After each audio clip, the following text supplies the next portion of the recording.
contrast with Vance.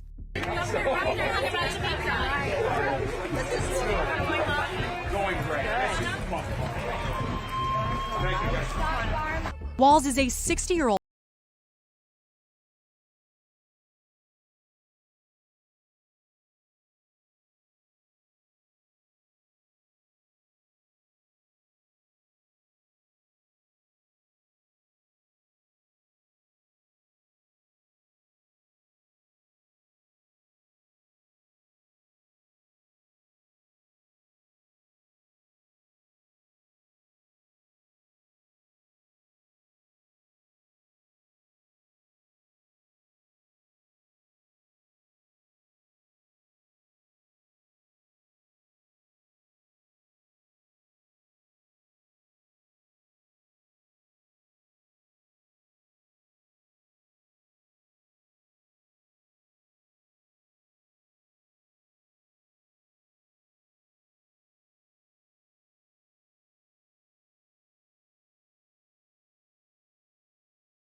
Begins at 9 p.m. Eastern tonight.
way I see the debate is very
But keep in mind, I'm Nora O'Donnell, and thank you for joining us for tonight's CBS News Vice Presidential Debate. We want to welcome our viewers on CBS, on other networks here in the U.S. and around the world. We have a consequential night ahead, and our focus is the issues that matter to you, the voter. Let's introduce the candidates. Minnesota's Democratic Governor Tim Walz and Ohio's Republican Senator J.D. Vance tonight meeting for the first time. I'm Margaret Brennan. In order to have a thoughtful and civil debate, these are the rules that both campaigns have agreed to. Questions will be directed at one candidate, who will have 2 minutes to respond. The other candidate will be allowed 2 minutes for rebuttal. Then each candidate will get another minute to make further points, with an additional 1 minute each at the discretion of the moderator. The primary role of the moderators is to facilitate the debate between the candidates, enforce the rules, and provide the candidates with the opportunity to fact-check claims made by each other. CBS News reserves the right to mute the candidates' microphones to maintain decorum. We have not shared the questions or topics with the campaigns. The stage is set. Governor, Senator, thank you for joining us. Let's get started. Tonight, our country is facing several unfolding crises. The Middle East is on the brink of war. Americans are suffering from the catastrophic impact of Hurricane Helene. And now a labor strike as 25,000 dock workers from Maine to Texas are picketing. We're going to begin tonight with the Middle East. Margaret. Thank you, Nora. Earlier today, Iran launched its largest attack yet on Israel, but that attack failed, thanks to joint U.S. and Israeli defensive action. President Biden has deployed more than 40,000 U.S. military personnel and assets to that region over the past year to try to prevent a regional war. Iran is weakened, but the U.S. still considers it the largest state sponsor of terrorism in the world, and it has drastically reduced the time it would take to develop a nuclear weapon. It is down now to 1 or 2 weeks' time.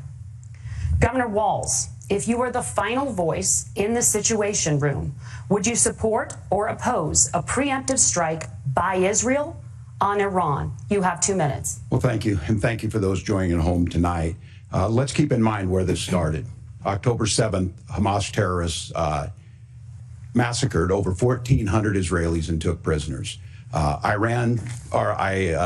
Israel's ability to be able to defend itself is absolutely fundamental. Getting its hostages back, fundamental, and ending the humanitarian crisis in Gaza. But the expansion of Israel and its proxies is an absolute fundamental necessity for the United States to have the steady leadership there. You saw it experienced today, where along with our Israeli partners and our coalition, able to stop the incoming attack. But what's fundamental here is that steady leadership is going to matter. It's clear, and the world saw it on that debate stage a few weeks ago. A nearly 80-year-old Donald Trump talking about crowd sizes is not what we need in this moment. But it's not just that. It's those that were closest to Donald Trump that understand how dangerous he is when the world is this dangerous. His chief of staff, John Kelly, said that he was the most flawed human being he'd ever met.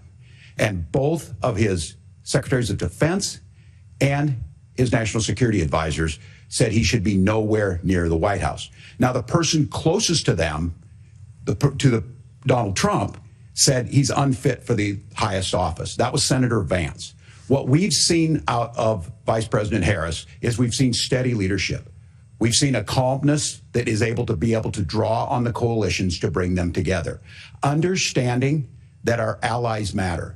When our allies see Donald Trump turn towards Vladimir Putin, turn towards North Korea, when we start to see that type of fickleness around holding the coalitions together, we will stay committed. And as the Vice President said today we will protect our forces and our allied forces, and there will be consequences. Governor, your time is up. Senator Vance, the same question. Would you support or oppose a preemptive strike by Israel on Iran? You have 2 minutes. So, Margaret, I want to answer the question. First of all, thanks, Governor. Thanks to CBS for hosting the debate. And thanks, most importantly, to the American people who are watching this evening and caring enough about this country to pay attention to this vice presidential debate. I want to answer the question, but I want to actually give an introduction to myself a little bit, because I recognize a lot of Americans don't know who either one of us are.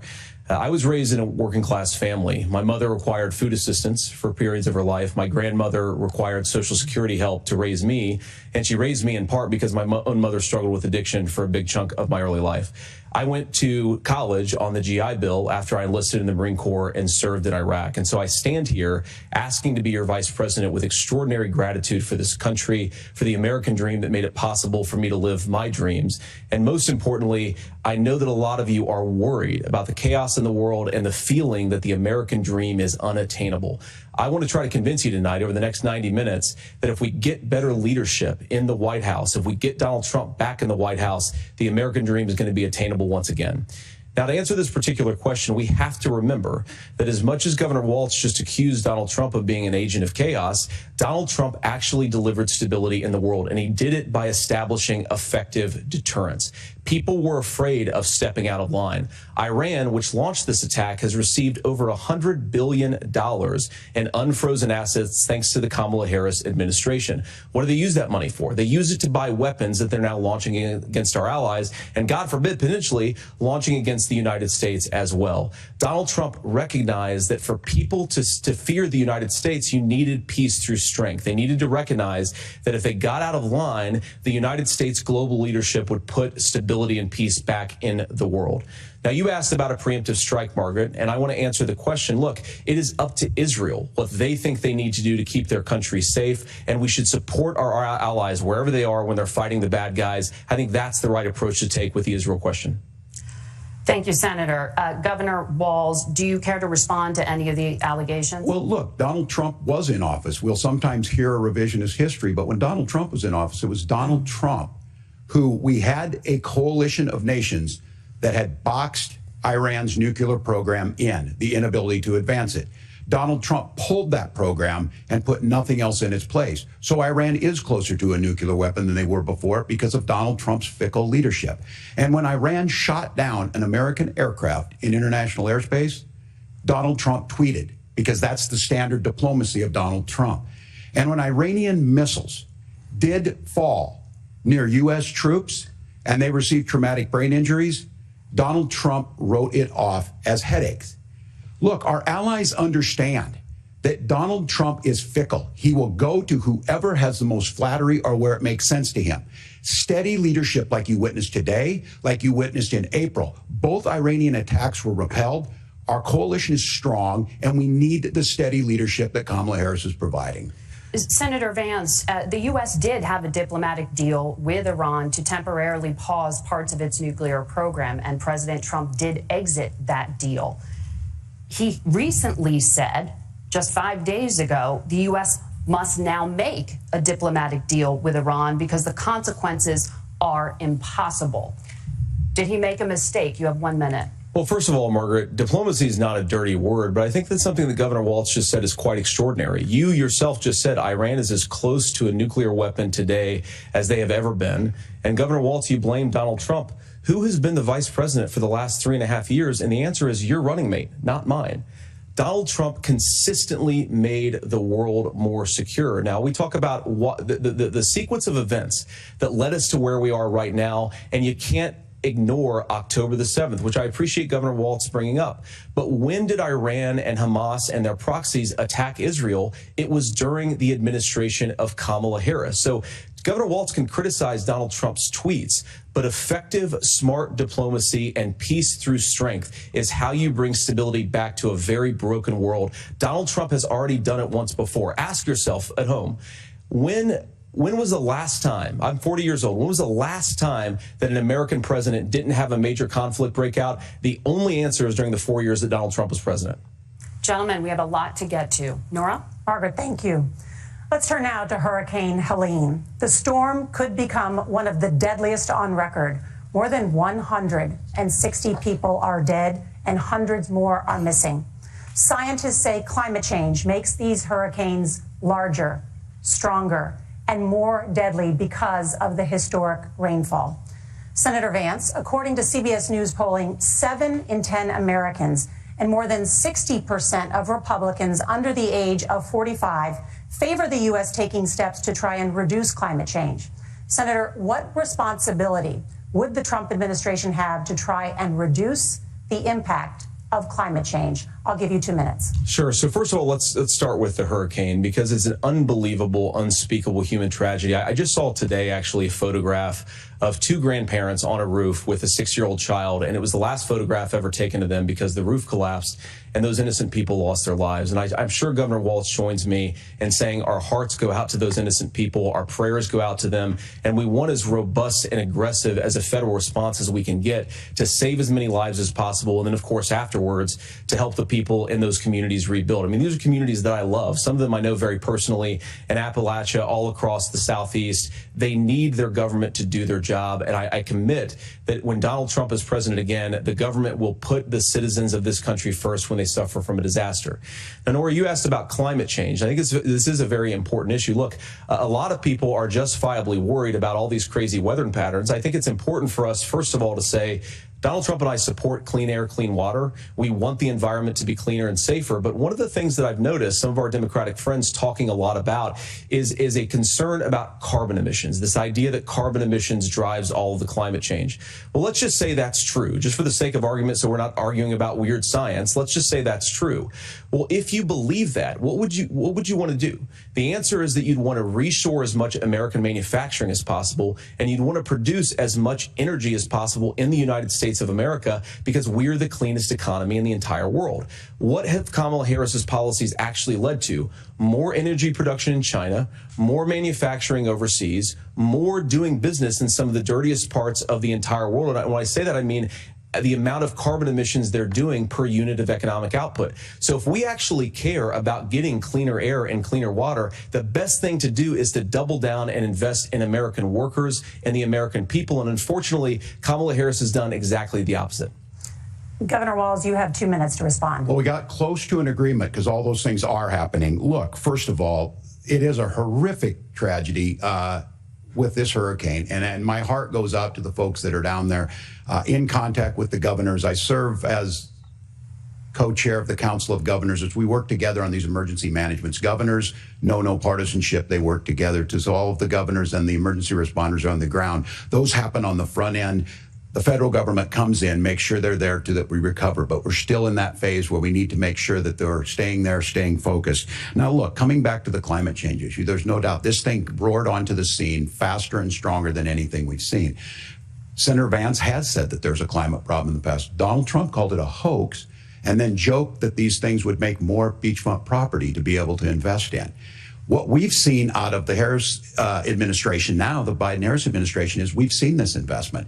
We've seen massive investments, the biggest in global history that we've seen in the Inflation Reduction Act, has created jobs all across the country. 2,000 in Jeffersonville, Ohio, taking the EV technology that we invented and making it here. 200,000 jobs across the country. The largest solar manufacturing plant in North America sits in Minnesota. But my farmers know climate change is real. They've seen 500-year droughts, 500-year floods back to back. But what they're doing is adapting, and this has allowed them to tell me, look, I harvest corn, I harvest soybean, and I harvest wind.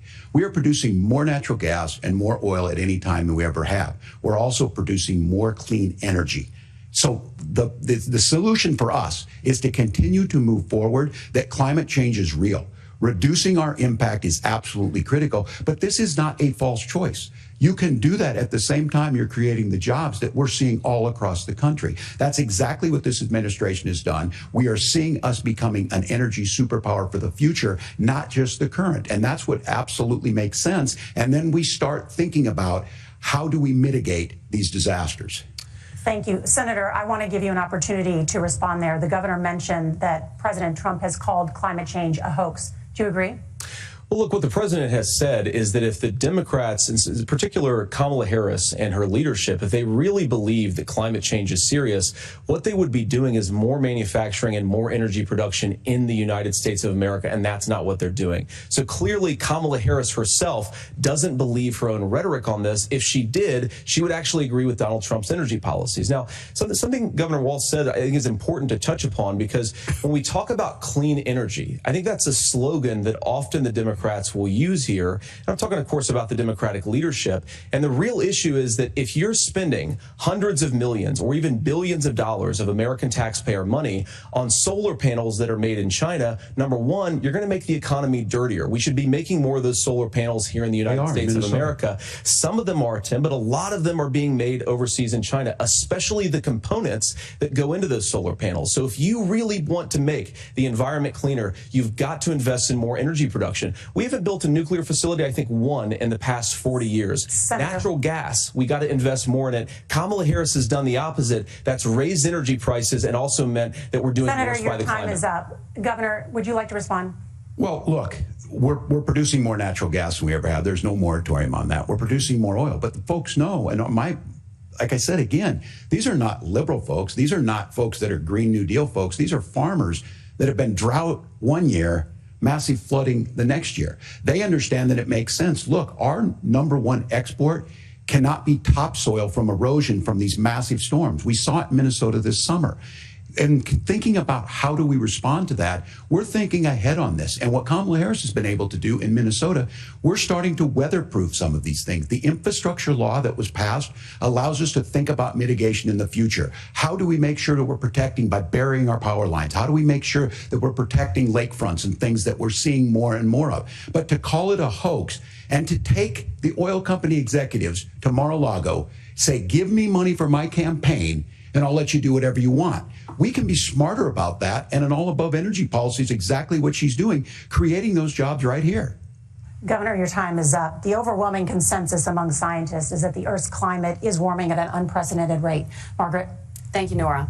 We're going to turn now to immigration. The crisis at the U.S.-Mexico border consistently ranks as one of the top issues for American voters.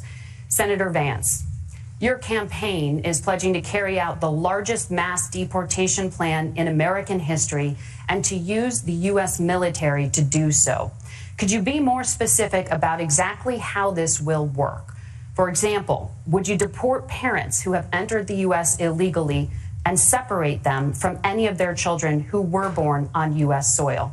You have 2 minutes. So first of all, Margaret, before we talk about deportations, we have to stop the bleeding. We have a historic immigration crisis because Kamala Harris started and said that she wanted to undo all of Donald Trump's border policies. 94 executive orders suspending deportations, decriminalizing illegal aliens, massively increasing the asylum fraud that exists in our system. That has opened the floodgates. And what it's meant is that a lot of fentanyl is coming into our country. I had a mother who struggled with opioid addiction and has gotten clean. I don't want people who are struggling with addiction to be deprived of their second chance because Kamala Harris let in fentanyl into our communities at record levels. So you've got to stop the bleeding. You've got to re-implement Donald Trump's border policies, build the wall, re-implement deportations. And that gets me to your point, Margaret, about what do we actually do? So we've got 25 million illegal aliens who are here in the country. What do we do with them? I think the first thing that we do is we start with the criminal migrants. About 1 million of those people have committed some form of crime in addition to crossing the border illegally. I think you start with deportations on those folks. And then I think you make it harder for illegal aliens to undercut the wages of American workers. A lot of people will go home if they can't work for less than minimum wage in our own country. And by the way, that'll be really good for our workers who just want to earn a fair wage for doing a good day's work. And the final point, Margaret, is you ask about family separation. Right now in this country, Margaret, we have 320,000 children that the Department of Homeland Security has effectively lost. Some of them have been sex trafficked. Some of them hopefully are at homes with their families. Some of them have been used as drug trafficking mules. The real family separation policy in this country is unfortunately Kamala Harris's wide open southern border. And I'd ask my fellow Americans to remember when she came into office, she said she was going to do this. Real leadership would be saying, you know what, I screwed up. We're going to go back to Donald Trump's border policies. I wish that she would do that. It would be good for all of us. Governor, do you care to respond to any of the specific allegations, including that the vice president is, quote, letting in fentanyl and using kids as drug mules, among other things regarding children? The drug mule is not true, but I will say about this, about the fentanyl, because this is a crisis of this, the opioid crisis. And the good news on this is the last 12 months saw the largest decrease in opioid deaths in our nation's history. 30% decrease in Ohio, but there's still more work to do. But let's go back to this on immigration. Kamala Harris was the Attorney General of the largest state and a border state in California. She's the only person in this race who prosecuted transnational gangs for human trafficking and drug interventions. But look, we all want to solve this. Most of us want to solve this, and that is the United States Congress. That's the Border Patrol agents. That's the Chamber of Commerce. That's most Americans out here. That's why we had the fairest and the toughest bill on immigration that this nation's seen. It was crafted by a conservative senator from Oklahoma, James Lankford. I know him. He's super conservative, but he's a man of principle, wants to get it done. Democrats and Republicans worked on this piece of legislation. The Border Patrol said, this is what we need in here. These are the experts. And the Chamber of Commerce and the Wall Street Journal said, pass this thing. Kamala Harris helped get there. 1,500 new border agents. Detection for drugs. DOJ money to speed up these the adjudications on this, just what America wants. But as soon as I was getting ready to pass and actually tackle this, Donald Trump said no, told them to vote against it because it gives him a campaign issue. It gives him to, what would Donald Trump talk about if we actually did some of these things? And they need to be done by the legislature. You can't just do this through the executive branch. So look, we have the options to do this. Donald Trump had 4 years. He had 4 years to do this. And he promised you, America, how easy it would be.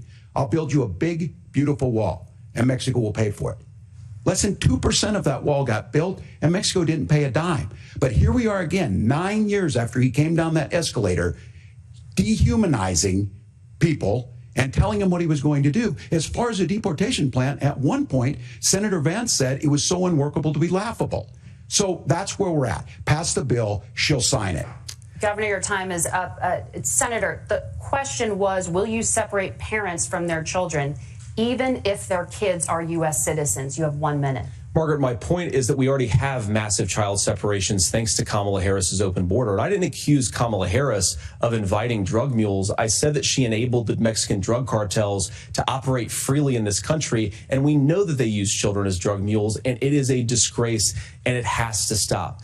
Look, I think what Tim said just doesn't pass the smell test. For 3 years, Kamala Harris went out bragging that she was going to undo Donald Trump's border policy. She did exactly that. We had a record number of illegal crossings. We had a record number of fentanyl coming into our country.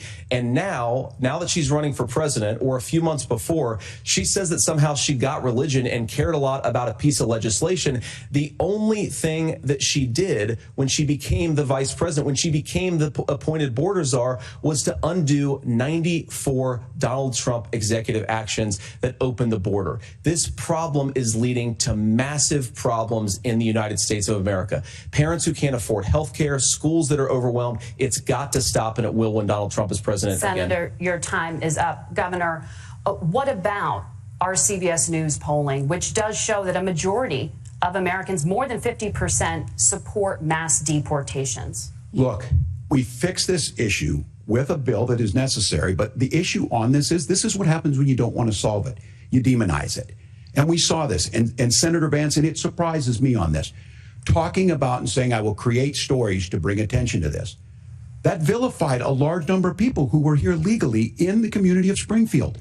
The Republican governor said, it's not true, don't do it. There's consequences for this. There's consequences. We could come together. Senator Langford did it. We could come together and solve this if we didn't let Donald Trump continue to make it an issue. And the consequences in Springfield were the governor had to send state law enforcement to escort kindergartners to school. I believe Senator Vance wants to solve this, but by standing with Donald Trump and not working together to find a solution, it becomes a talking point. And when it becomes a talking point like this, we dehumanize and villainize other human beings. Tim, Governor, your time is up. Senator, I'll give you 1 minute, but let me just ask you the question first. The governor has made the point, and I think as a sitting lawmaker, you know that Congress controls the purse strings and any funding.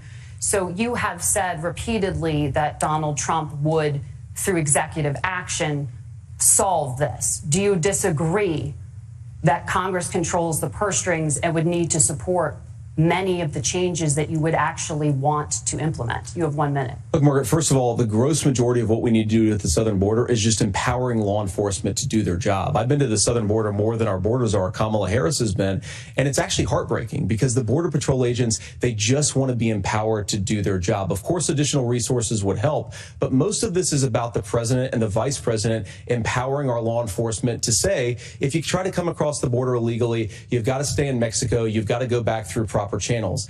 Now, Governor Walz brought up the community of Springfield, and he's very worried about the things that I've said in Springfield. Look, in Springfield, Ohio, and in communities all across this country, you've got schools that are overwhelmed. You've got hospitals that are overwhelmed. You've got housing that is totally unaffordable because we brought in millions of illegal immigrants to compete with Americans for scarce homes. The people that I'm most worried about in Springfield, Ohio, are the American citizens who have had their lives destroyed by Kamala Harris's open border. It is a disgrace, Tim. And I actually think, I agree with you. I think you want to solve this problem, but I don't think that Kamala Harris does. Senator, your time is up. Governor, you have 1 minute to respond. Yeah, well, it is law enforcement that asked for the bill.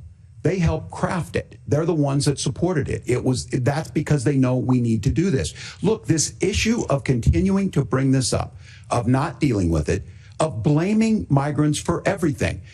On housing, we could talk a little bit about Wall Street speculators buying up housing and making them less affordable, but it becomes a blame. Look, this bill also gives the money necessary to adjudicate. I agree. It should not take 7 years for an asylum claim to be done. This bill gets it done in 90 days.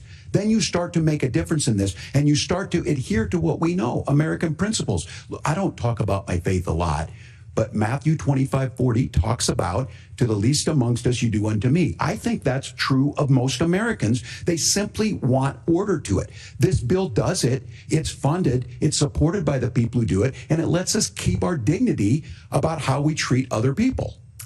Thank you, Governor. And just to clarify for our viewers, Springfield, Ohio does have a large number of Haitian migrants who have legal status, temporary protected status. Well, Margaret, but thank you, Senator. We have so much to get to. Margaret, I think it's important because we're going to turn out of the economy. Thank Margaret, you. The rules were that you guys weren't going to fact check, and since you're fact checking me, I think it's important to say what's actually going on.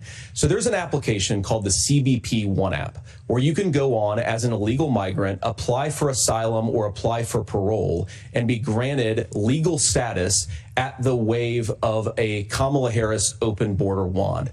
That is not a person coming in, applying for a green card and waiting for 10 years. That is the facilitation of illegal immigration, Margaret, by our own Thank you, Senator, for leadership. Describing the legal process. We have so much to get to, Senator. Those laws have been on the books since 1990.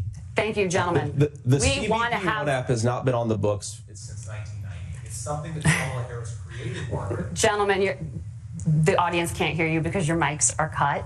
We have so much we want to get to. Thank you for explaining the legal process. Nora. Thank you, Margaret. The economy is a top concern for voters. Each of your campaigns has released an economic plan, so let's talk about the specifics. Governor Walz, Vice President Harris unveiled a plan that includes billions in tax credits for manufacturing, housing, and a renewed child tax credit. The Wharton School says your proposals will increase the nation's deficit by $1.2 trillion. How would you pay for that without ballooning the deficit? Governor, I'll give you 2 minutes. Yeah, thank you. And Kamala Harris and I do believe in the middle class because that's where we come from. We both grew up in that. We understand. So those of you out there listening tonight, you're hearing a lot of stuff back and forth, and it's good. It's healthy. That's what this is supposed to happen. You should be listening. How's this going to impact me? The bold forward plan that Kamala Harris put out there is talking about this housing issue. The one thing is there's 3 million new houses proposed under this plan with down payment assistance on the front end to get you in a house. A house is much more than just an asset to be traded somewhere. It's foundational to where you're at. And then making sure that the things you buy every day, whether they be prescription drugs or other things, that there's fairness in that. Look, the $35 insulin is a good thing, but it costs $5 to make insulin. They were charging $800 before this law went into effect. As far as the housing goes, I've seen it in Minnesota. 12% more houses in Minneapolis, prices went down on rent 4%. It's working. And then making sure tax cuts go to the middle class. $6,000 child tax credit, we have one in Minnesota, reduces childhood poverty by 1/3. We save money in the long run, and we do the right thing for families. And then getting businesses off the ground. The law as it stands right now is $5,000 tax credit for small business, increasing that to $50,000. Now, this is a philosophical difference between us. Donald Trump made a promise, and I'll give you this. He kept it. He took folks to Mar-a-Lago. He said, you're rich as hell, I'm going to give you a tax cut. He gave the tax cuts that predominantly went to the top class. What happened there was an $8 trillion increase in the national debt, the largest ever. Now he's proposing a 20% consumption or sales tax on everything we bring in.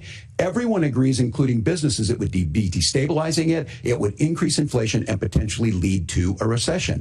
Look, this is simple for you. Where are we going? Kamala Harris has said to do the things she wants to do, we'll just ask the wealthiest to pay their fair share. When you do that, our system works best, more people are participating in it, and folks have the things that they need.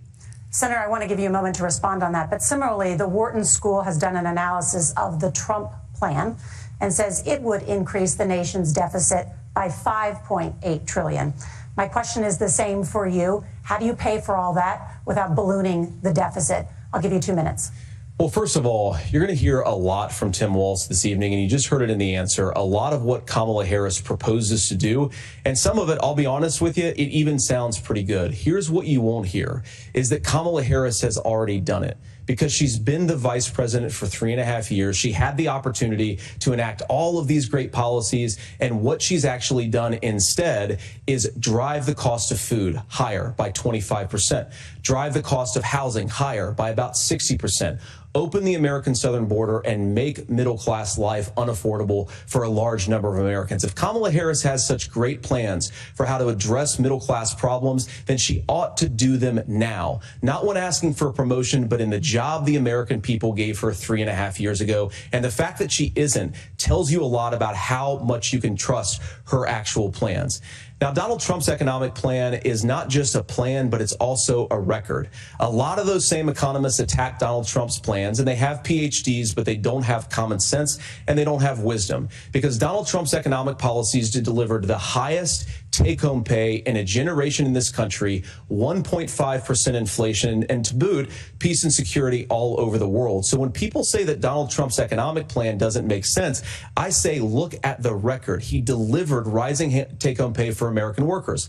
Now, Tim admirably admits that they want to undo the Trump tax cuts. But if you look at what was so different about Donald Trump's tax cuts, even from previous Republican tax cut plans, is that a lot of those resources went to giving more take-home pay to middle class and working class Americans. It was passed in 2017, and you saw an American economic boom unlike we've seen in a generation in this country. That is a record that I'm proud to run on, and we're going to get back to that common sense wisdom so that you can afford to live the American dream again. I know a lot of you are struggling. I know a lot of you are worried about paying the bills. It's going to stop when Donald Trump brings back common sense to this country. Governor, do you want to respond to that? What has Kamala Harris done for the middle class? Yeah, well, Kamala Harris's day one was Donald Trump's failure on COVID that led to the collapse of our economy. We were already before COVID in a manufacturing recession, but 10 million people out of work, largest percentage since the Great Depression.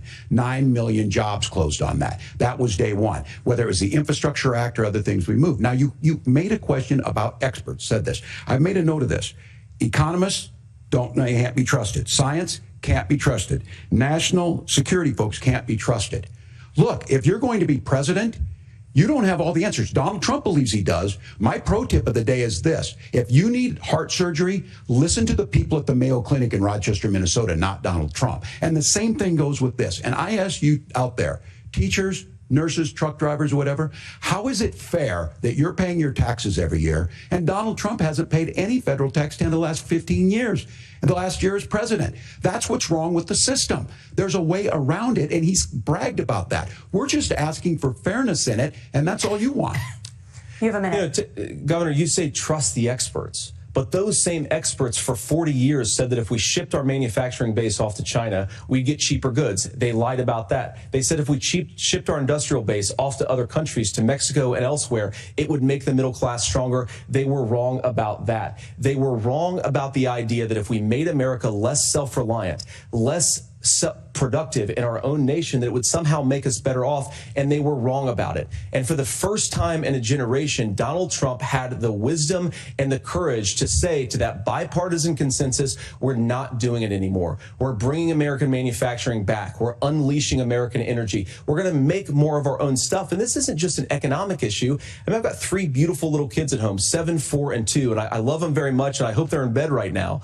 But look, so many of the drugs, the pharmaceuticals that we put in the bodies of our children are manufactured by nations that hate us. This has to stop, and we're not going to stop it by listening to experts. We're going to stop it by listening to common sense wisdom, which is what Donald Trump governed on. Senator, your time is up. Governor Walz, can you address that? I mean, voters say they trust Donald Trump on the economy more. Why? Well, if you're listening tonight and you want billionaires to get tax cuts, you heard what the numbers were.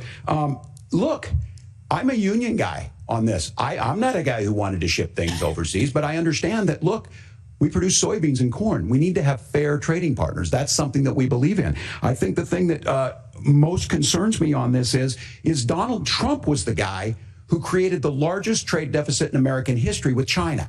So the rhetoric is good. Much of what the senator said right there, I'm in agreement with him on this. I watched it happen too. I watched it to my communities, and we talked about that. But we had people undercutting the right to collectively bargain. We had right to work states made it more difficult. We had companies that were willing to ship it over, and we saw people profit. Folks that are venture capital in some cases, putting money into companies that were overseas. We're in agreement that we bring those home. The issue is Donald Trump is talking about it. Kamala Harris has a record, 250,000 more manufacturing jobs just out of the IRA. May I respond to that? Yes. So appreciate that. So if you notice, what Governor Walz just did is he said, first of all, Donald Trump has to listen to the experts.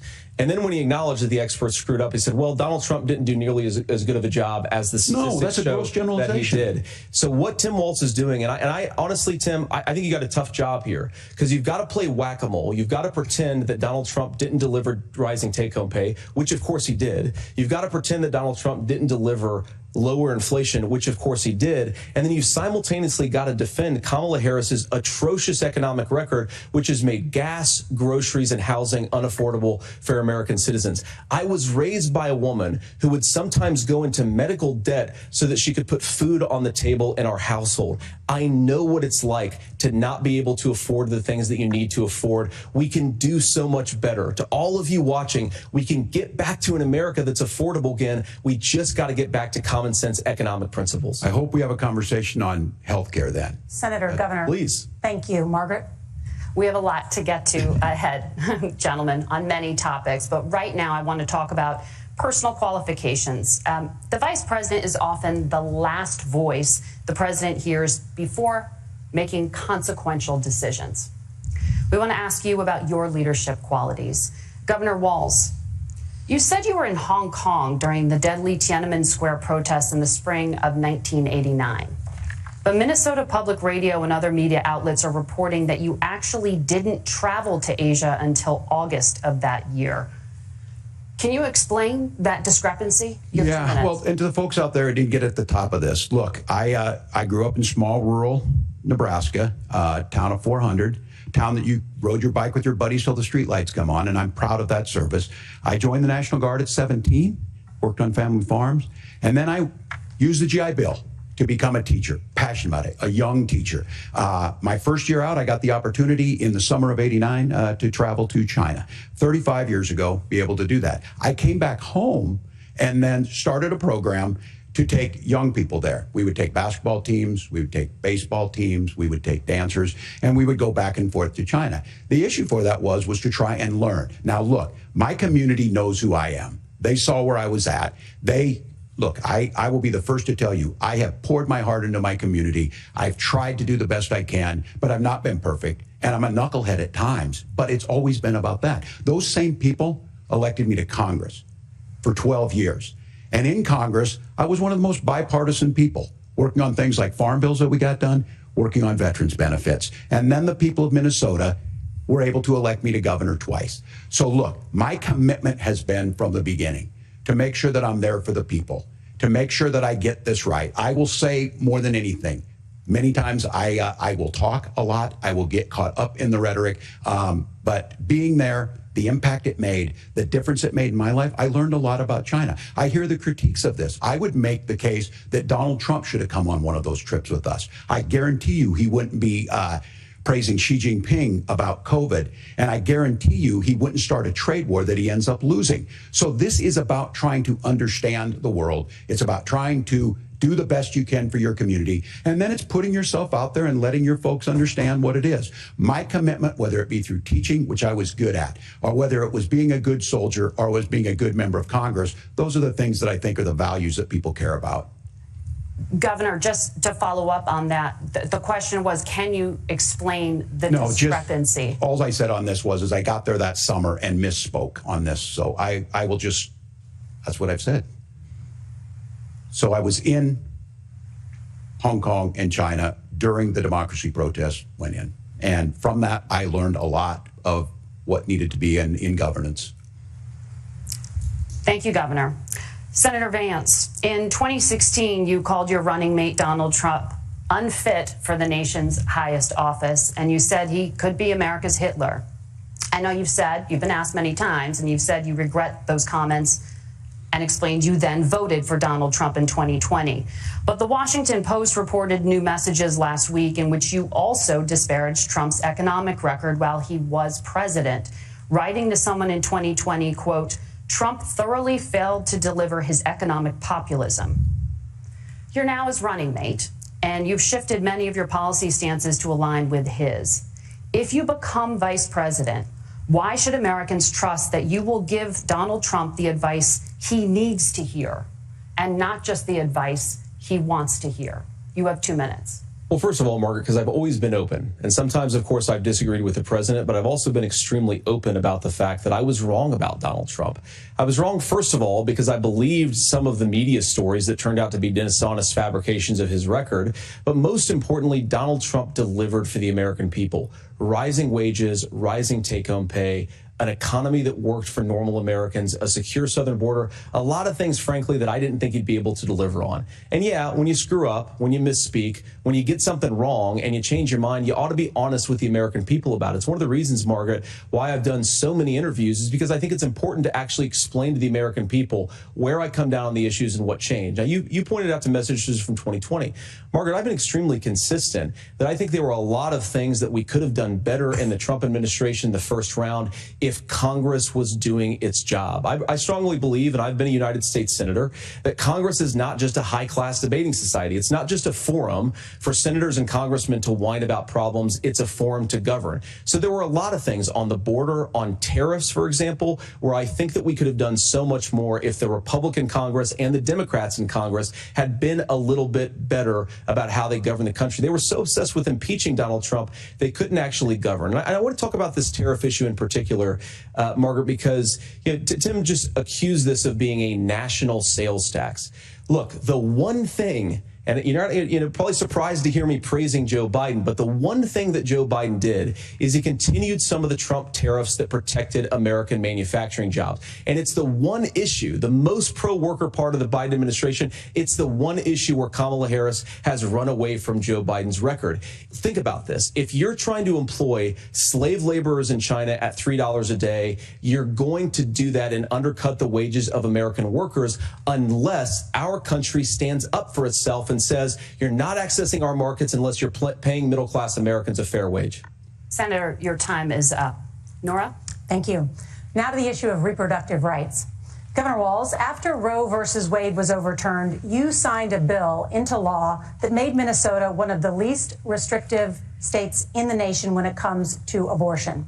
Former President Trump said in the last debate that you believe abortion, quote, in the 9th month is absolutely fine.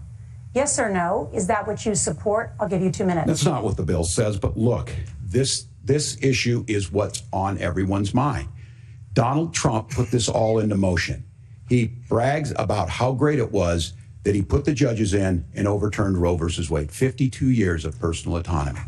And then he tells us, oh, we send it to the states. It's a beautiful thing. Amanda Zaworski would disagree with you on it's a beautiful thing. A young bride in Texas waiting for their child at 18 weeks. She has a complication, a tear in the membrane. She needs to go in. The medical care at that point needs to be decided by the doctor. And that would have been an abortion. But in Texas, that would have put them in legal jeopardy. She went home, got sepsis, nearly dies, and now she may have difficulty having children. Or in Kentucky, Hadley Duvall, a 12-year-old child raped and impregnated by her stepfather. Those are horrific. Now, when God asked about that, Senator Vance said 2 wrongs don't make a right. There is no right in this.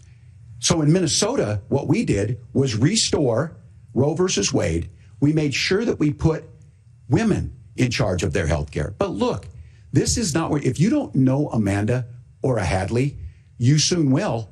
Their Project 2025 is going to have a registry of pregnancies. It's going to make it more difficult, if not impossible, to get contraception and limit access, if not eliminate access to infertility treatments. For so many of you out there listening, me included, infertility treatments are why I have a child. That's nobody else's business, but those things are being proposed. And the catch-all on this is, well, the states will decide what's right for Texas might not be right for Washington. That's not how this works. This is basic human right. We have seen maternal mortality skyrocket in Texas, outpacing many other countries in the world. This is about health care. In Minnesota, we are ranked first in health care for a reason. We trust women. We trust doctors. Senator, do you want to respond to the governor's claim? Will you create a federal pregnancy monitoring agency? No, Nora, certainly we won't. And I want to talk about this issue because I know a lot of Americans care about it, and I know a lot of Americans don't agree with everything that I've ever said on this topic. And, you know, I grew up in a working class family in a neighborhood where I knew a lot of young women who had unplanned pregnancies and decided to terminate those pregnancies because they feel like they didn't have any other options. And, you know, one of them is actually very dear to me. And I know she's watching tonight, and I love you.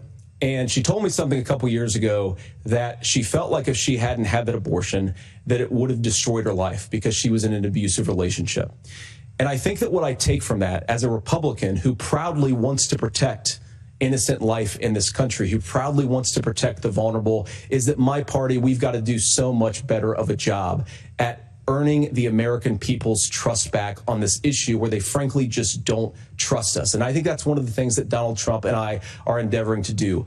I want us as a Republican Party to be pro-family in the fullest sense of the word. I want us to support fertility treatments. I want us to make it easier for moms to afford to have babies. I want it to make it easier for young families to afford a home so they can afford a place to raise that family. And I think there's so much that we can do on the public policy front just to give women more options. Now, of course, Donald Trump has been very clear that on the abortion policy specifically, that we have a big country and it's diverse. And California has a different viewpoint on this than Georgia. Georgia has a different viewpoint from Arizona. And the proper way to handle this, as messy as democracy sometimes is to let voters make these decisions. Let the individual states make their abortion policy. And I think that's what makes the most sense in a very big, a very diverse, and let's be honest, sometimes a very, very messy and divided country. Governor, would you like to respond and also answer the question about restrictions? Yeah, well, the question got asked, and Donald Trump made the accusation that wasn't true about Minnesota. Well, let me tell you about this idea that there's diverse states. There's a young woman named Amber Thurman. She happened to be in Georgia, a restrictive state. Because of that, she had to travel a long distance to North Carolina to try and get her care. Amber Thurman died in that journey back and forth. The fact of the matter is, how can we as a nation say that your life and your rights, as basic as the right to control your own body, is determined on geography? There's a very real chance, had Amber Thurman lived in Minnesota, she would be alive today. That's why the restoration of Roe versus Wade. When you listen to Vice President Harris talk about this subject and you hear me talk about it, you hear us talking exactly the same. Donald Trump is trying to figure out how to get the political right of this. I agree with a lot of what Senator Vance said about what's happening. His running mate, though, does not, and that's the problem. Governor, your time is up. Senator, let me ask you about that. He mentioned, it was, I think, referring to a national ban. In the past, you have supported a federal ban on abortion after 15 weeks. In fact, you said if someone can't support legislation like that, quote, you are making the United States the most barbaric pro-abortion regime anywhere in the entire world. My question is, why have you changed your position? Well, Nora, first of all, I never supported a national ban. I did when I was running for Senate in 2022 talk about setting some minimum national standard. For example, we have a partial birth abortion ban in place in this country at the federal level. I don't think anybody's trying to get rid of that, or at least I hope not, though I know that Democrats have taken a very radical pro-abortion stance. But Nora, you know, one of the things that changed is in the state of Ohio, we had a referendum in 2023, and the people of Ohio voted overwhelmingly, by the way, against my position.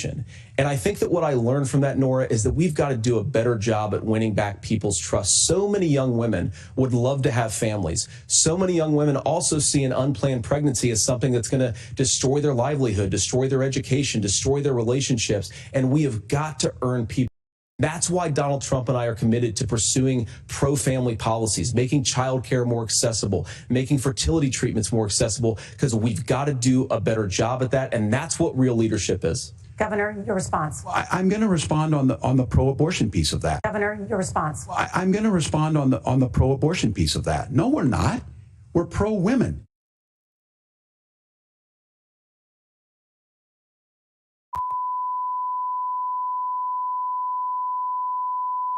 Physicians feeling like they may be prosecuted for providing that care. And as far as making sure that we're educating our children and giving them options, Minnesota's a state with one of the lowest teen pregnancy rates. We understand that too. We know that the options need to be available, and we make that true. We also make it, we're a top 3 state for the best place to raise children. But these two things, to try and say that we're pro-children, but we don't like this, or you guys are pro-abortion, that's not the case at all.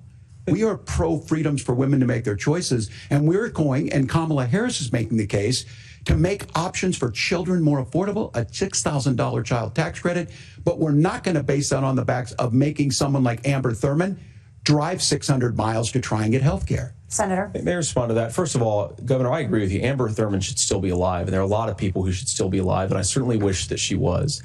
And maybe you're free to disagree with me on this and explain this to me, but as I read the Minnesota law that you signed into law, the statute that you signed into law, it says that a doctor who presides over an abortion where the baby survives, the doctor is under no obligation to provide life-saving care to a baby who survives a botched late-term abortion. That is, I think, whether you're pro-choice or pro-abortion, that is fundamentally barbaric. And that's why I use that word, Nora, is because some of what we've seen, do you want to force Catholic hospitals to perform abortions against their will? Because Kamala Harris has supported suing Catholic nuns to violate their freedom of conscience. We can be a big and diverse country where we respect people's freedom of conscience and make the country more pro-baby and pro-family. But please. Yes, Governor, please respond. Look, this is one where there's always something there. This is a very simple proposition. These are women's decisions to make about their healthcare decisions, and the physicians who know best when they need to do this. Trying to distort the way a law is written to try and make a point. That's not it at all. What was I wrong about, Governor? Please tell me. What was I wrong about? That is not the way the law is written. Look, I've given But how? I've given this advice on a lot of things, that getting involved, that's been misread, and it was fact-checked at the last debate. But the point on this is there's a continuation of these guys to try and tell women or to get involved. I use this line on this, just mind your own business on this. Things worked best when Roe versus Wade was in place. When we do a restoration of Roe, that works best. That doesn't preclude us from increasing funding for children. It doesn't increase us from making sure that once that child's born, like in Minnesota, they get meals, they get early childhood education, they get health care. So the hiding behind we're going to do all these other things when you're not proposing them in your budget. Kamala Harris is proposing them. She's proposing all those things to make life easier for families. I asked a specific question, Governor. You gave me a slogan as a response. It's not the case. It's not true. That's not what the law says. So they fact-checked it with President Trump. Gentlemen, there's a lot to discuss. We have to move on, and we're going to be right back with much more of the CBS News vice presidential debate in just a moment.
the CBS News vice presidential debate. We want to turn now to America's gun violence epidemic.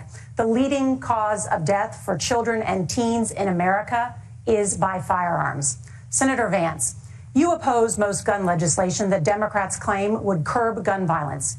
You oppose red flag gun laws and legislation to ban certain semi-automatic rifles, including AR-15s. So let me ask you, earlier this year, for the first time, the parents of a school shooter were convicted of involuntary manslaughter and sentenced to 10 years in prison. Do you think holding parents responsible could curb mass shootings? I'll give you 2 minutes. Yeah, well, Nora, on that particular case, I don't know the full details, but I certainly trust local law enforcement and local authorities to make those decisions. I think in some cases the answer is going to be yes, and in some cases the answer is going to be no. And the details really matter here, of course. For example, if a kid steals a gun, that's going to be different than if a parent hands over a gun knowing that their kid is potentially dangerous. But look, I want to just sort of speak as a father of 3 beautiful little kids, and our oldest is now in 2nd grade. And like a lot of parents, we send our kids to school with such hope and such joy and such pride at their little faces on the first day of school. And we know, unfortunately, that a lot of kids are going to experience this terrible epidemic of gun violence. And of course, our hearts go out to the families that are affected by this terrible stuff. And we do have to do better. And I think that Governor Walz and I actually probably agree that we need to do better on this. The question is just, how do we actually do it? Now, here's something that really bothers me and worries me about this epidemic of violence. The gross majority, close to 90% in some of the statistics I've seen, of the gun violence in this country is committed with illegally obtained firearms. And while we're on that topic, we know that thanks to Kamala Harris's open border, we've seen a massive influx in the number of illegal guns run by the Mexican drug cartel. So that number, the amount of illegal guns in our country is higher today than it was 3.5 years ago. But what do we do about the schools? What do we do to protect our kids? And I think the answer is, and I say this not loving the answer, because I don't want my kids to go to school in a school that feels unsafe or where there are visible signs of security. But I unfortunately think that we have to increase security in our schools. We have to make the doors lock better. We have to make the doors stronger. We've got to make the windows stronger. And of course, we've got to increase school resource officers, because the idea that we can magically wave a wand and take guns out of the hands of bad guys, it just doesn't fit with recent experience. So we've got to make our schools safer. And I think we've got to have some common sense bipartisan solutions for how to do that. Governor, you have 2 minutes. Well, I think all the parents watching tonight, this is your biggest nightmare. Look, I got a 17-year-old, and he witnessed a shooting at a community center playing volleyball. Those things don't leave you. As a member of Congress, I sat in my office surrounded by dozens of the Sandy Hook parents, and they were looking at my 7-year-old picture on the wall. Their 7-year-old were dead, and they were asking us to do something. And look, I'm a hunter. I own firearms. The vice president is. We understand that the Second Amendment is there, but our first responsibility is to our kids to figure this out. In Minnesota, we've enacted enhanced red flag laws, enhanced background checks, and we can start to get data. But here's the problem. If we really want to solve this, we've got folks that won't allow research to be even done on gun violence. And this idea that we should just live with it, and here's what I do think, that this is a good start to the conversation. I 100% believe that Senator Vance hates it when these kids, it's abhorrent and it breaks your heart. I agree with that. But that's not far enough when we know there are things that work. I've spent time in Finland and seen some Finnish schools. They don't have this happen, even though they have a high gun ownership rate in the country. There are reasonable things that we can do to make a difference. It's not infringing on your Second Amendment. And the idea to have some of these weapons out there, it just doesn't make any sense. Kamala Harris, as an attorney general, worked on this issue. She knows that it's there. No one's trying to scaremonger and say we're taking your guns, but I ask all of you out there, do you want your schools hardened to look like a fort? Is that what we have to go? When we know there's countries around the world that their children aren't practicing these types of drills. They're being kids. We owe it to them to get a fix. These are things that shouldn't be that difficult. You can still keep your firearms, and we can make a difference. We have to. If you're listening tonight, this breaks your heart.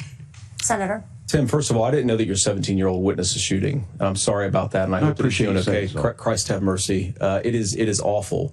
And I appreciate what Tim said actually about Finland, because I do think it illustrates some of the frankly weird differences between our own country's gun violence problem and Finland. Okay, first of all, we have way higher rates of mental health abuse or mental health substance abuse.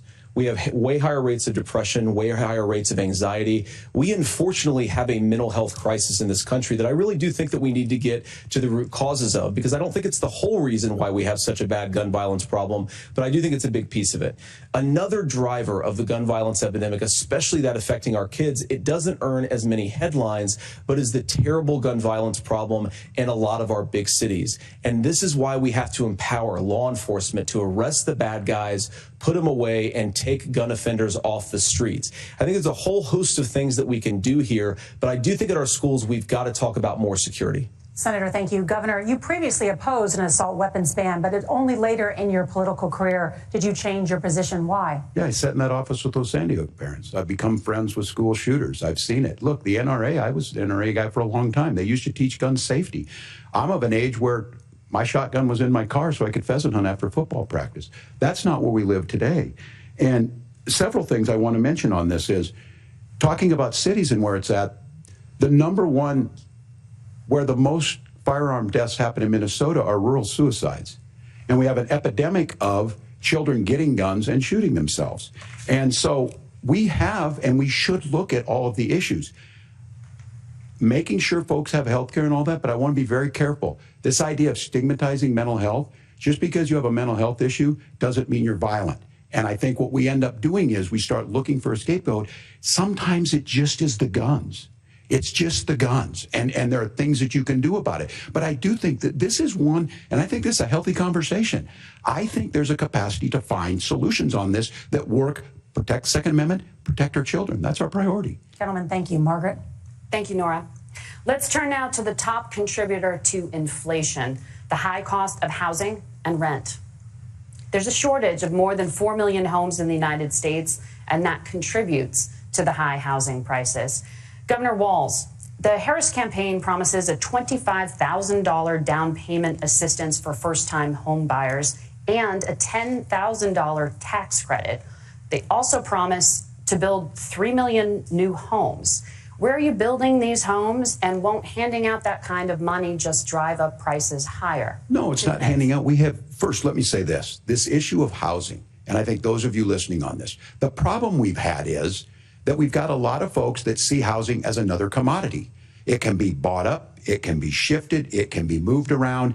Those are not folks living in those houses. Those of you listening tonight, that house is a big deal. I bought and owned one house in my life. My mom still lives in the house where I was. And when I think of a house, I'm thinking of Christmas services after midnight mass where you go with your family. We need to make it more affordable. And one of the things, as I said, this program that the Vice President is pushing forward and bringing a new way of approaching this is something we're doing in Minnesota from that lead. We in the state invested in making sure our housing was the biggest investment that we'd ever made in housing.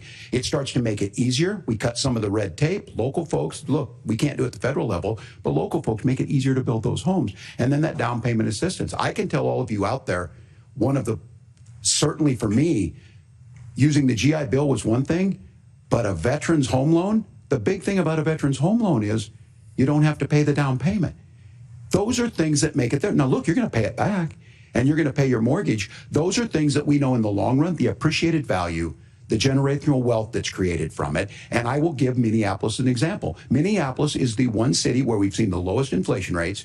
We've seen a 12% increase in stock because we've put some of these things in, and we're implementing a state program to make sure we give some of that down payment assistance. We get it back from people because here's what we know. People with stable housing end up with stable jobs. People with stable housing have their kids able to get to school. All of those things in the long run end up saving our money. And that's the thing that I think we should be able to find some common ground in, but we can't blame immigrants for the only reason. That's not the case that's happening in many cities. The fact of the matter is that we don't have enough naturally affordable housing, but we can make sure that the government's there to help kickstart it, create that base. Governor, your time is up. Senator Vance, as far as your campaign's position, the promise is to seize federal lands to build homes, remove regulation, provide tax breaks, and cut back on immigration, which you say pushes up prices.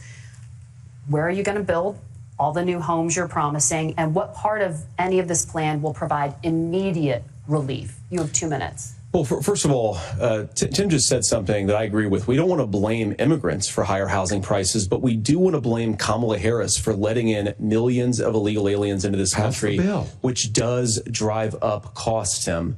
25 million illegal aliens competing with Americans for scarce homes is one of the most significant drivers of home prices in the country. It's why we have massive increases in home prices that have happened right alongside massive increases in illegal alien populations under Kamala Harris's leadership. Now, Tim just mentioned a bunch of ideas. Now, some of those ideas I actually think are halfway decent, and some of them I disagree with. But the most important thing here is Kamala Harris is not running as a newcomer to politics. She is the sitting vice president. If she wants to enact all of these policies to make housing more affordable, I invite her to use the office that the American people already gave her, not sit around and campaign and do nothing while Americans find the American dream of homeownership completely unaffordable. Now, you asked, Margaret, what would immediately change the equation for American citizens if you lower energy prices? As Donald Trump says, drill, baby, drill. One of the biggest drivers of housing costs, aside from illegal immigration, is, think about it. If a truck driver is paying 40% more for diesel, then the lumber he's delivering to the job site to build the house is also going to become a lot more expensive. If we open up American energy, you will get immediate pricing relief for American citizens, not, by the way, just in housing, but in a whole host of other economic goods, too. Senator Vance, you still have 23 seconds there. Do you want to answer? Can I have it? Where, yeah.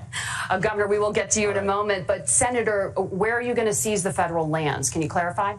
Well, what Donald Trump has said is we have a lot of federal lands that aren't being used for anything. They're not being used for national park. They're not being used, and they could be places where we build a lot of housing. And I do think that we should be opening up building in this country. We have a lot of land that could be used. We have a lot of Americans that need homes. We should be kicking out illegal immigrants who are competing for those homes, and we should be building more homes for the American citizens who deserve to be here. Senator, your time is up. Governor, I do want to let you respond to the allegation that the vice president is letting in Well, of course, that's not true. And again, you have the facts. I guess we prices. agreed not to fact check. I'll check it. That, look, crossings are down compared to when Donald Trump left office. But it's, again, blaming and not trying to find the solution. I was going to ask, though, on this question, are we going to drill and build houses in the same federal land? And I think when people hear federal lands, these are really important pieces of land. Now, Minnesota doesn't have a lot of federal lands. I know in the western part of the countries we do. There's not a lot of federal lands in and around Minneapolis, for example. So the issue is I don't understand the federal lands issue unless we see this, and I worry about this as someone who cares deeply about our national parks and our federal lands. Look, Minnesota, we protect these things. We've got about 20% of the world's fresh water. These lands protect. They're there for a reason. They belong to all of us. But again, this is when you view housing and you view these things as commodities. Like, there's a chance to make money here. Let's take this federal land and let's sell it to people for that. I think there's better ways to do this. We've seen it in Minnesota. We're able to refurbish some of these houses. We're able to make some investments. That gets people in. And I'm still on the fact on this. Economists, Senator Vance, you said you don't like the economists. Which economists are saying that it is immigrants that's adding to the cost? Governor, your time is up. But Senator, on that point, I'd like for you to clarify. There are many contributing factors to high housing costs. What evidence do you have that migrants are part of this problem? Well, there's a Federal Reserve study that we're happy to share after the debate. We'll put it up on social media, actually, that really drills down on the connection between increased levels of migration, especially illegal immigration, and higher housing prices. Now, of course, Margaret, that's not the entire driver of higher housing prices. It's also the regulatory regime of Kamala Harris. Look, we are a country of builders. We're a country of doers. We're a country of explorers. But we increasingly have a federal administration that makes it harder to develop our resources, makes it harder to build things, and wants to throw people in jail for not doing everything exactly as Kamala Harris says they have to do. And what that means is that you have a lot of people who would love to build homes who aren't able to build homes. I actually agree with Tim Walz. We should get out of this idea of housing as a commodity. But the thing that has most turned housing into a commodity is giving it away to millions upon millions of people who have no legal right to be here. What are the federal regulations? I deal with this as a governor. You can very quickly reply. I'm sorry. I get this as a governor, and I don't necessarily disagree with that in some cases, many of those are local, many of them are state. I don't know which ones are federal, but I think whenever we talk regulations, people think they can get rid of them. I think you want to be able to get out of your house in a fire. I think you want to make sure that it's fireproof and those types of things. So which are the regulations? Because the vice president's not responsible for those. Congress writes those. Governor, thank you. Gentlemen, we have a lot to get to. You're passionate about the housing crisis, I can tell. But Nora? Thank you. One of the top problems facing Americans is the high cost of health care. Senator Vance, at the last presidential debate, former President Trump was asked about replacing the Affordable Care Act. In response, he said, "I have concepts of a plan."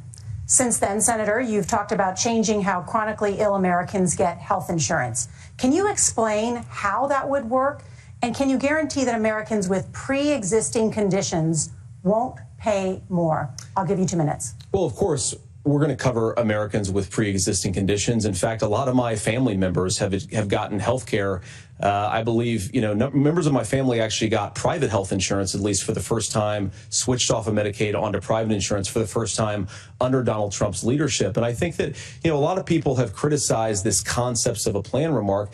Look, it's very simple common sense. I think as Tim Walz knows from 12 years in Congress, you're not going to propose a 900-page bill standing on a debate stage. It would bore everybody to tears, and it wouldn't actually mean anything because part of this is the give and take of bipartisan negotiation.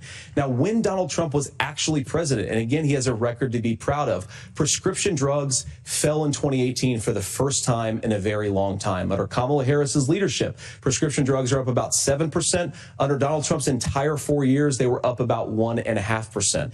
He introduced pricing transparency. Think about healthcare. You go into a hospital, you try to buy something, and nobody knows what it actually costs. That price transparency will actually give American consumers a little bit more choice and will also drive down costs. And we talked about, the reinsurance regulations is what I was talking about. Look, Donald Trump has said that if we allow states to experiment a little bit on how to cover both the chronically ill but the non-chronically ill, it's not just a plan. He actually implemented some of these regulations when he was president of the United States. And I think you can make a really good argument that it salvaged Obamacare, which was doing disastrously until Donald Trump came along.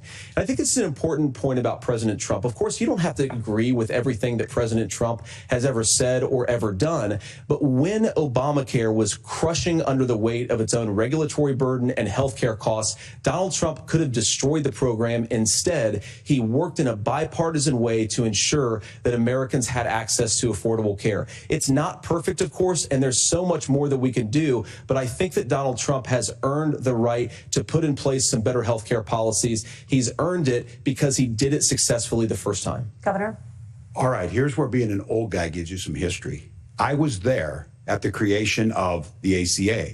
And the reason it was so important is I come from a major healthcare state, home of the Mayo Clinic, home to Medical Alley, 3M, Medtronic, all of those. We understand healthcare. It's why we're ranked first on affordability and accessibility and quality of healthcare. And so what I know is under Kamala Harris, more people are covered than they have before. And those of you listening, this is critical to you. Now, Donald Trump all of a sudden wants to go back and remember this. He ran on the first thing he was going to do on day one was to repeal Obamacare. On day one, he tried to sign an executive order to repeal the ACA. He signed on to a lawsuit to repeal the ACA, but lost at the Supreme Court. And he would have repealed the ACA had it not been for the courage of John McCain to save that bill. Now, fast forward, what that means to you is you lose your pre-existing conditions. If you're sitting at home and you got asthma, too bad. If you're a woman, probably not. Broke your foot during football, might kick you out. Your kids get kicked out when they're 26. Kamala Harris negotiated drug prices for the first time with Medicare. We have 10 drugs that will come online, the most common ones that'll be there. But look, this issue, and when Donald Trump said, I've got a concept of a plan, it cracked me up as a fourth grade teacher because my kids would have never given me that. But what Senator Vance just explained might be worse than a concept, because what he explained is pre-Obamacare. And I'll make this as simple as possible because I have done this for a long time. What they're saying is, if you're healthy, why should you be paying more? So what they're going to do is let insurance companies pick who they insure, because guess what happens? You pay your premium, it's not much. They figure they're not going to have to pay out to you. But those of you a little older, gray, got cancer, you're going to get kicked out of it. That's why the system didn't work. Kamala Harris will protect and enhance the ACA. Governor, thank you. Senator, you have not yet explained how you would protect people with pre-existing conditions or laid out that plan. Well, look, we currently have laws and regulations in place right now that protect people with pre-existing conditions. We want to keep those regulations in place, but we also want to make the health insurance marketplace function a little bit better.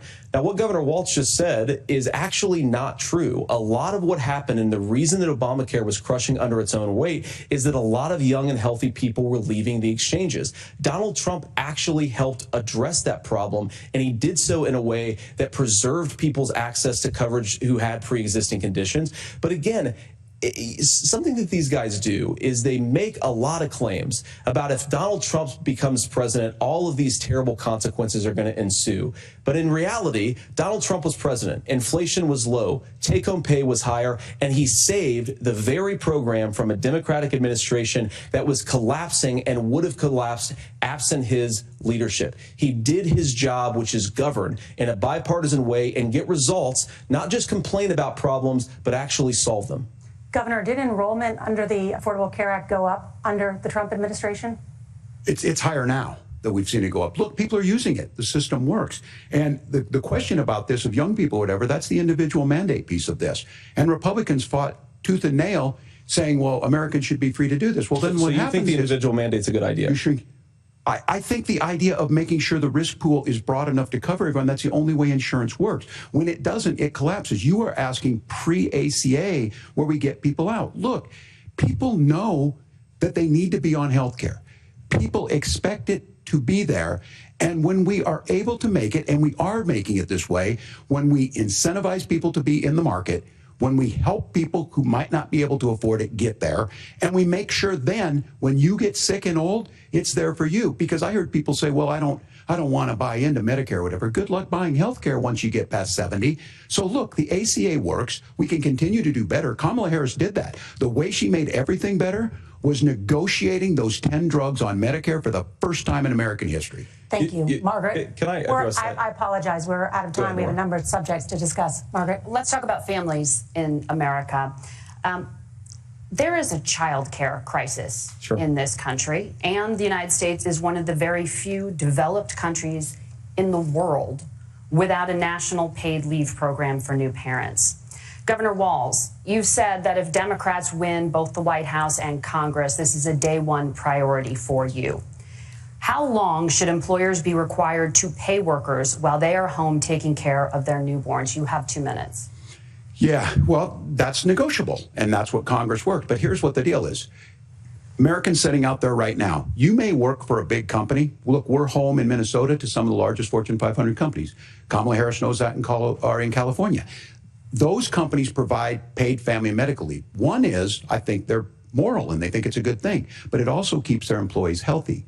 We in Minnesota passed a paid family and medical leave. You have a child, and I had to go back to work 5 days after my kids were born. This allows you to stay home a certain amount of time. What we know is that gets the child off to a better start, the family works better, we stay in their employers, we get more consistency in that. So Kamala Harris has made it a priority. We implemented it in Minnesota and we see growth. That's how you become a pro-business state. But the negotiations on it, and here's the issue, those big companies are able to offer it. Those of you out there who don't have it, just imagine what happens if you get cancer or your child gets sick. We know what happens. You end up staying home. In some cases, that means no paycheck because you've got no protection on that. This is the case of an economy that Donald Trump has set for the wealthiest amongst us. He's willing to give those tax breaks to the wealthiest. He's willing to say, bust those unions up, do whatever. What we're saying is the economy works best when it works for all of us. And so a paid family medical leave program, and I will tell you, go to the families or go to the businesses and ask them. As far as childcare on this, you have to take it at both the supply and the demand side. You can't expect the most important people in our lives to take either our children or our parents to get paid the least amount of money. And we have to make it easier for folks to be able to get into that business and then to make sure that folks are able to pay for that. We were able to do it in Minnesota, and I'm still telling you this. We were listed as the best state. We're still in crisis on this. A federal program of paid family and medical leave and help with this will enhance our workforce, enhance our families, and make it easier to have the children that you want. Governor, your time is up. Senator, do you support a national paid leave program? And if so, for how long should employers be mandated to pay their employees while they are home taking care of their newborn? You have 2 minutes. Yeah, well, first of all, Margaret, a number of my Republican colleagues and some Democrats, too, have worked on this issue. And I think there is a bipartisan solution here because a lot of us care about this issue.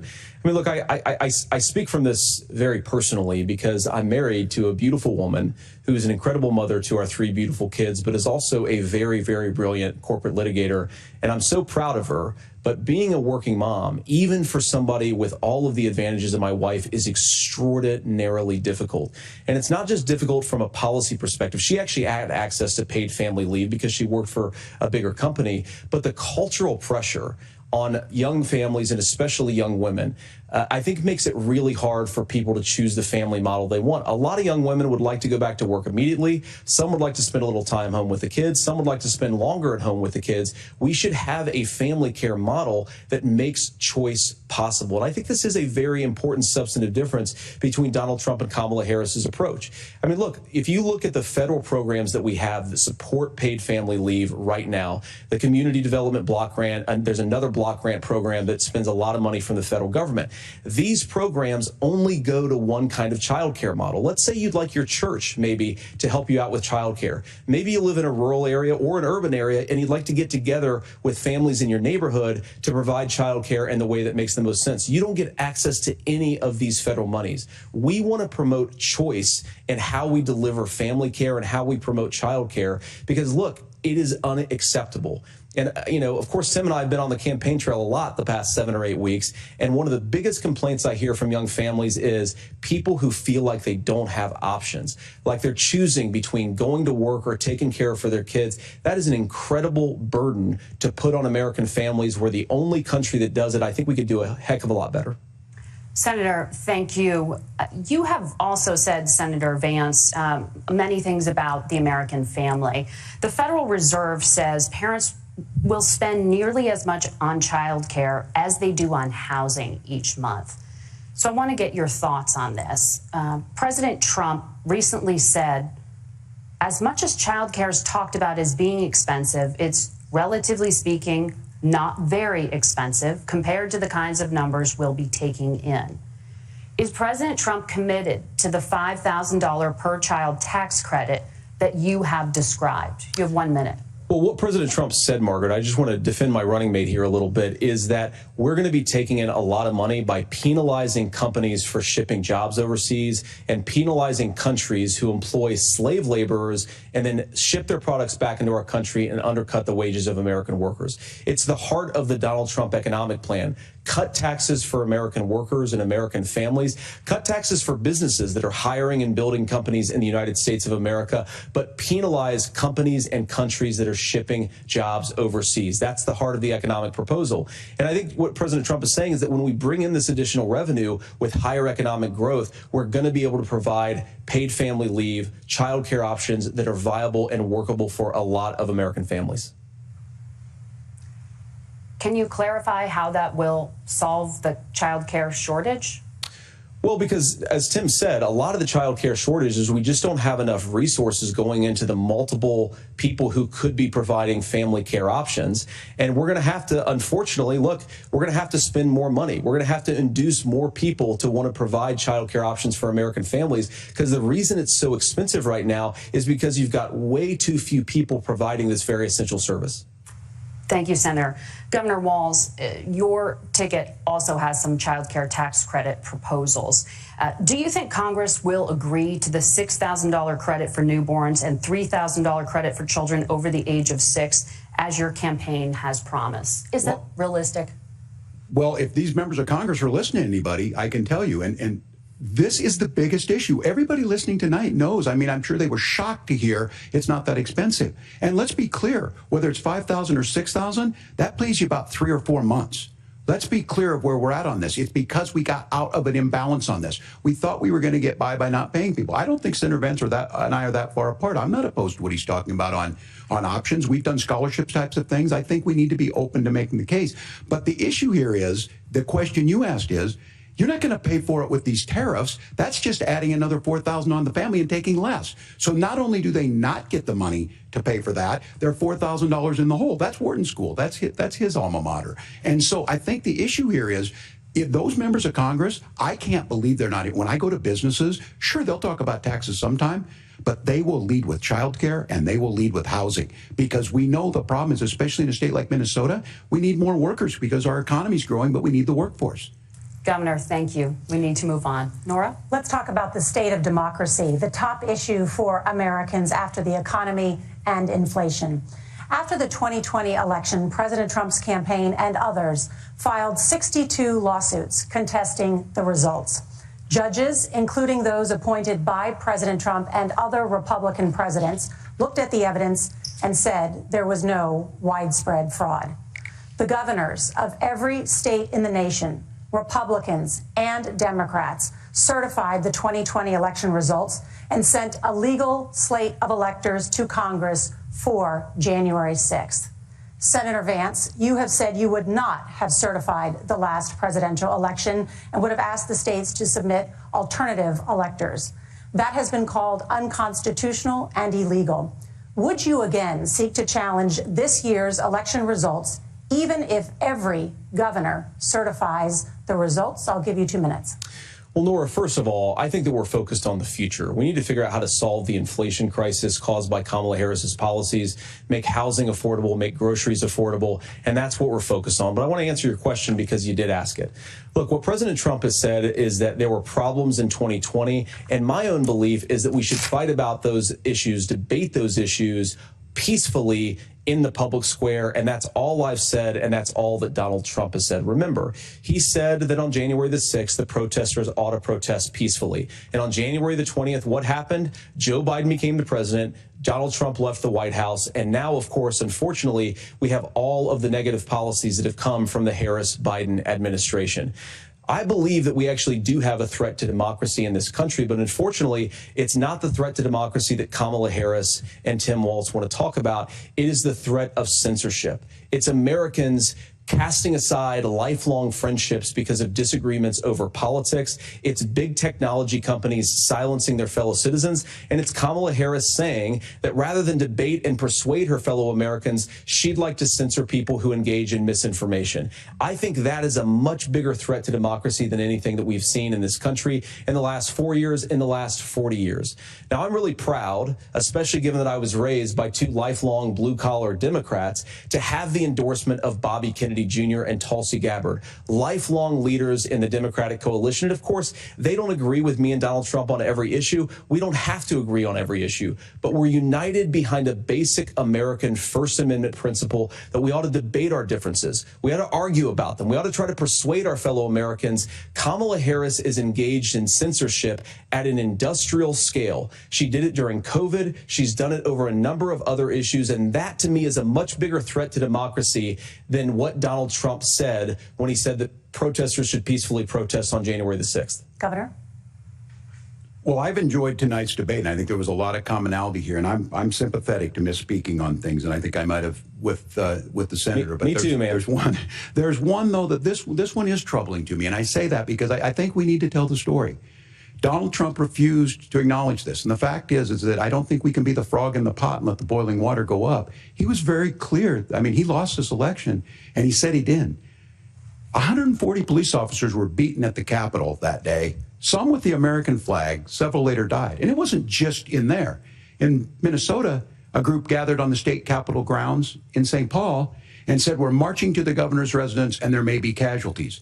The only person there was my son and his dog, who was rushed out crying by state police. That issue, and Mike Pence standing there as they were chanting, hang Mike Pence.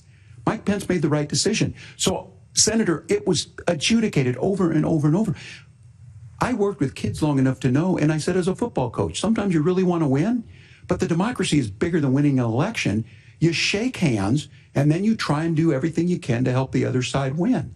That's what was at stake here. Now, the thing I'm most concerned about is the idea that imprisoning your political opponents, already laying the groundwork for people not accepting this. And a president's words matter. A president's words matter. People hear that. So I think this issue of settling our differences at the ballot box, shaking hands when we lose, being honest about it, but to deny what happened on January 6th, the first time in American history that a president or anyone tried to overturn a fair election and the peaceful transfer of power. And here we are 4 years later in the same boat. I will tell you this, that when this is over, we need to shake hands this election, and the winner needs to be the winner. This has got to stop. It's tearing our country apart. Margaret? Senator Vance, did you want to respond to that? Yeah, well, look, Tim, first of all, it's really rich for Democratic leaders to say that Donald Trump is a unique threat to democracy when he peacefully gave over power on January the 20th, as we have done for 250 years in this country. We are going to shake hands after this debate and after this election. And of course, I hope that we win, and I think we're going to win. But if Tim Walz is the next vice president, he'll have my prayers, he'll have my best wishes, and he'll have my help whenever he wants it. But we have to remember that for years in this country, Democrats protested the results of elections. Hillary Clinton in 2016 said that Donald Trump had the election stolen by Vladimir Putin because the Russians bought like $500,000 worth of Facebook ads. This has been going on for a long time. And if we want to say that we need to respect the results of the election, I'm on board. But if we want to say, as Tim Walz is saying, that this is just a problem that Republicans have had, I don't buy that.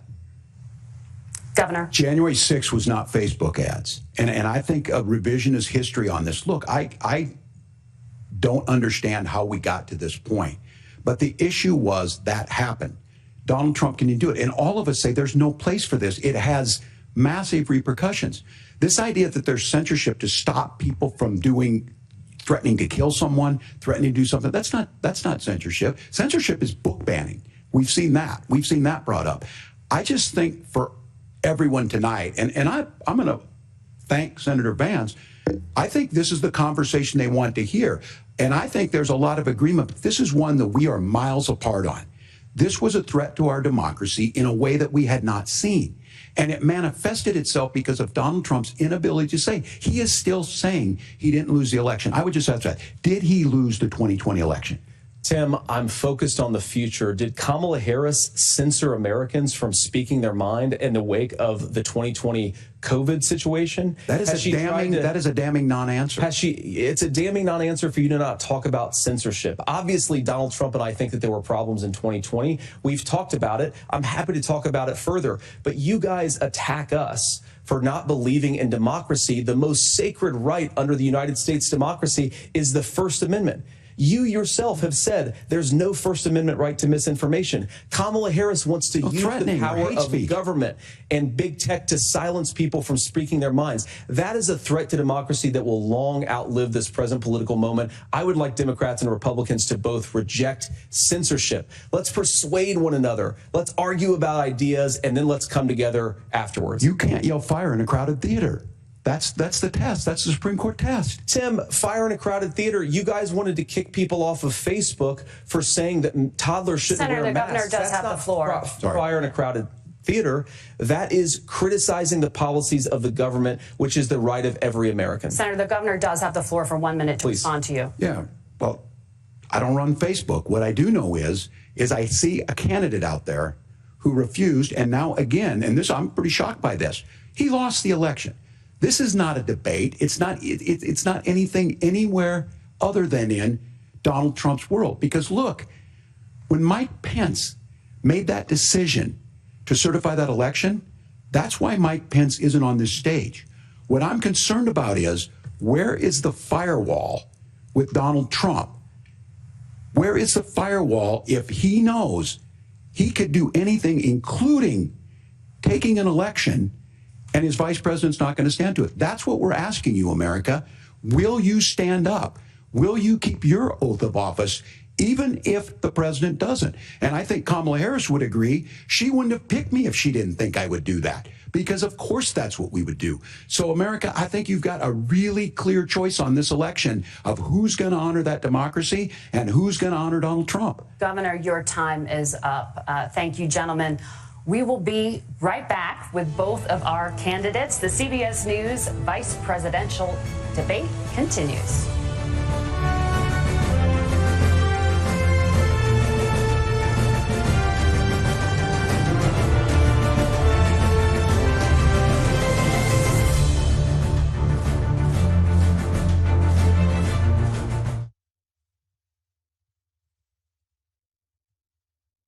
Need to be available, and we make that true. We also make it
Welcome back to the CBS News Vice Presidential Debate. It is now time for the closing statement. Senator Vance won the virtual coin toss and elected to go last. So, Governor Walz, you are first. You have 2 minutes. Well, thank you, Senator Vance. Thank you to CBS News. And most importantly, thank you to all of you. If you're still up and the folks who miss Dancing with Our Stars, I appreciate it. But look, the support of the democracy matters. It matters that you're here.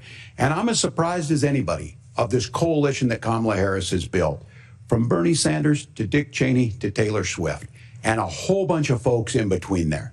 And they don't all agree on everything, but they are truly optimistic people. They believe in a positive future of this country and one where our politics can be better than it is. And I have to tell you, that better than it is the sense of optimism that there can be an opportunity economy that works for everyone, not just to get by, but to get ahead. And the idea that freedom really means something. Not the freedom of government to be in your bedroom or exam room, but the freedom for you to make choices about yourself. Now, look, we all know who Donald Trump is. He's told us, and as Maya Angelou said, believe him when he told you that. His first inaugural address talked about American carnage. And then he spent 4 years trying to maybe do that. Senator Vance tonight made it clear he will stand with Donald Trump's agenda. He will continue to push down that road. Excuse me. Kamala Harris gives us a different option. Now, I'll have to tell you, I'm going to be careful about the quotes, but there's one that Senator Vance said that does resonate with me. He said, Donald Trump makes the people I care about afraid. A lot of America feels that way. We don't need to be afraid. Franklin Roosevelt was right. All we have to fear is fear itself. Kamala Harris is bringing us a new way forward. She's bringing us a politics of joy. She's bringing real solutions for the middle class, and she's centering you at the heart of that. All the while asking everyone, join this movement, make your voices heard. Let's look for a new day where everybody gets that opportunity and everybody gets a chance to thrive. I humbly ask for your vote on November 5th for Kamala Harris. Governor Walz, thank you. Senator Vance, your closing statement. Well, I want to thank Governor Walz, you folks at CBS, and of course the American people for tuning in this evening. And one of the issues we didn't talk about was energy. And I remember when I was being raised by my grandmother, when she didn't have enough money to turn on the heat some nights because Ohio gets pretty cold at night and because money was often very tight. And I believe, as a person who wants to be your next vice president, that we are a rich and prosperous enough country where every American, whether they're rich or poor, ought to be able to turn on their heat in the middle of a cold winter night. That's gotten more difficult thanks to Kamala Harris's energy policies. I believe that whether you're rich or poor, you ought to be able to afford a nice meal for your family. That's gotten harder because of Kamala Harris's policies.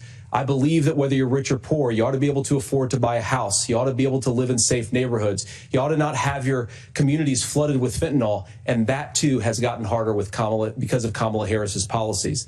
Now, I've been in politics long enough to do what Kamala Harris does when she stands before the American people and says that on day one, she's going to work on all these challenges I just listed. She's been the vice president for 3.5 years. Day one was 1,400 days ago, and her policies have made these problems worse. Now, I believe that we have the most beautiful country in the world. I meet people on the campaign trail who can't afford food, but have the grace and generosity to ask me how I'm doing and to tell me they're praying for my family. What that has taught me is that we have the greatest country, the most beautiful country, the most incredible people anywhere in the world. But they're not going to be able to achieve their full dreams with the broken leadership that we have in Washington. They're not going to be able to live their American dream if we do the same thing that we've been doing for the last 3.5 years. We need change. We need a new direction. We need a president who has already done this once before and did it well. Please vote for Donald Trump. And whether you vote for me or vote for Tim Walz, I just want to say I'm so proud to be doing this, and I'm rooting for you. God bless you, and good night. Senator Vance, thank you. And thank you both for participating in the only vice presidential debate of this election cycle. I'm Margaret Brennan. And I'm Nora O'Donnell. And a reminder, there are just 35 days until Election Day. Please get out and vote. And for all of us here at CBS News, thank you and good night.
华人看世界尽在华人资讯网好视频。